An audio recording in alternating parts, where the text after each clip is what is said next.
Nawi sa malagim na trahedya ang field trip ng mga estudyante at guro ng Marinduque State College.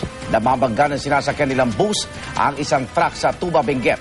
7 ang patay habang mahigit 30 ang sugatan sa aksidente. Ipatatawag na ng LTFRB ang operator ng tourist bus para malaman kung meron itong special permit o kung may accreditation mula sa Tourism Department. At mula sa Benguet, saksi si Dano Tingkungko. Nakapanlulumo ang tagpong dinatna ng GMA News sa Marcos Highway bahagi ng Badiwan Road sa Tuba, Benguet. Ang tourist bus na sinakyan na mahigit 30 tourism student ng Marinduque State College Poblacion, wasak na wasak matapos sumalpok ang bus sa isang 14-wheel truck pasado alas 10 kagabi. Ang mga upuan wala na sa dating pwesto at naggalat ang gamit ng mga estudyanteng sakay. Matinding pinsala rin ang inabot ng truck. Ang mga responding rescuer maingat na sinuyod ang bus. 6 na sakay ng bus ang dead on the spot. 2 estudyante, 2 guro at 2 karelyebong tsuper. Dead on arrival naman sa ospital ang isa pang estudyante. Sa 35 namang sugatan, 32 ang kinailangang i-admit sa ospital, kabilang ang driver ng bus. Yung bus, nararamdaman na lang namin, parang mabilis siya tapos medyo nagagaganon. Tapos biglang bagsak na po. Hindi basta natanggal ang mga nagbangga ang sasakyan kung saan naiwan pa ang mga gamit at mga iuuwing pasalubong ng mga estudyante. Masisak ako ng nangyayari sa kanina. Pagtaliting mo din sa bus nito, marami pang nakano dyan. Talagang nagkaas ng tulong. Doon. May 2 nakanusay na doon na talagang patay na.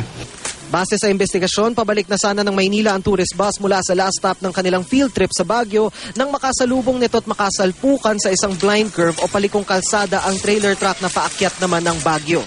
Sa lakas ng pagbangga, nakayod ang harapan ng 2 sasakyan. Tumausdos pa na may 50 metro at napihit ang trailer truck sa direksyong pababa ng Marcos Highway.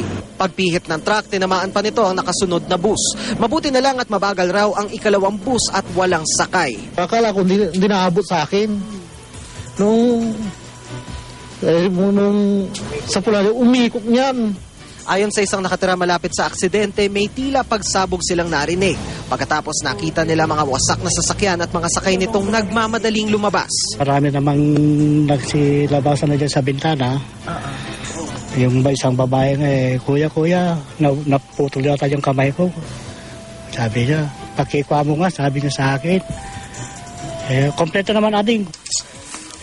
Sa ngayon ay inaalam pa rin ng pulisya kung sino ang unang nakabangga at kung may nag-overtake ba o umalis sa kanilang lane.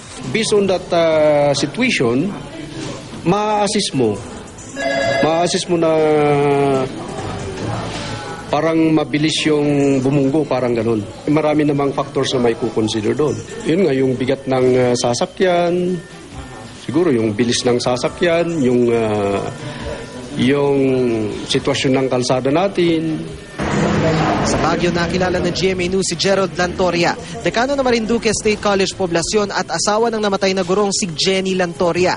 Hindi siya kasama sa field trip pero nakausap pa raw niya ang kanyang asawa ilang sandali lang bago ang aksidente. Pag nagkakasabay kami, so pinipili niya yun sa unahan.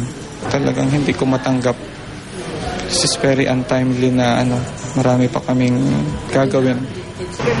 Labis-labis din ang pighati ng anak ng karelyebong driver ng bus, lalo pat sa kaarawan pa raw niya mismo pumanaw ang ama. Tinawag sa amin ng BMC kasi sa BMC linalagay lahat. Baguio Memorial Chapels. Tapos after nun, kinonfirm ko ng mabuti. Nakarating na rin sa mga kaanak sa Marinduque ang sinapit ng mga biktima. Ang ilan hindi napigilang maiyak, habang ang ilan tulala pa rin matapos mabalitaan ang sinapit ng mahal sa buhay. Sa ngayon ay patungo na ng Benguet ang presidente ng Marinduque State College. Inaasikaso na raw ng paaralan ng mga pangangailangan medikal ng mga nakaligtas at gastos ng mga pumanaw.